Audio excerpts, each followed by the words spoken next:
విజయనగరం పేలుళ్ల కుట్ర కేసులో విచారణ కొనసాగుతోంది. నిందితులను 7 గంటల పాటు విచారిస్తున్నారు. ఇద్దరిని వేరువేరు గదుల్లో అధికారులు విచారిస్తున్నారు. ఐఈడీ తయారీ, పేలుళ్ల కుట్ర, ఉగ్రవాదులతో సంబంధాలపై అధికారులు ఆరా తీస్తున్నారు. ఫిక్స్ డిపాజిట్లు, ఆర్థిక లావాదేవీలను అధికారులు కూపీలాగుతున్నారు. నిందితుల సోషల్ మీడియా అకౌంట్స్ ను పరిశీలిస్తున్నారు. ఎన్ఐఏ పోలీసులు, జాతీయ నిఘా వర్గాలు అధికారులు విచారణ చేపడుతున్నారు. మరోవైపు సిరాజ్ తిరిగిన ప్రాంతాన్ని ఎన్ఐఏ అధికారులు పరిశీలించారు.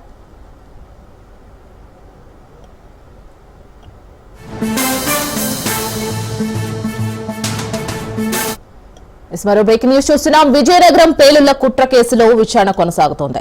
నిందితులను 7 గంటల పాటు విచారిస్తున్నారు. ఇద్దరిని వేరువేరు గదుల్లో అధికారులు విచారిస్తున్నారు. ఐఈడీ తయారీ, పేలుళ్ల కుట్ర, ఉగ్రవాదులతో సంబంధాలపై అధికారులు ఆరా తీస్తున్నారు. ఫిక్స్ డిపాజిట్లు, ఆర్థిక లావాదేవీలను అధికారులు కూపీలాగుతున్నారు. నిందితుల సోషల్ మీడియా అకౌంట్స్ ను కూడా పరిశీలిస్తున్నారు. ఎన్ఐఏ పోలీసులు, జాతీయ నిఘా వర్గాలు అధికారుల విచారణ చేపడుతున్నారు.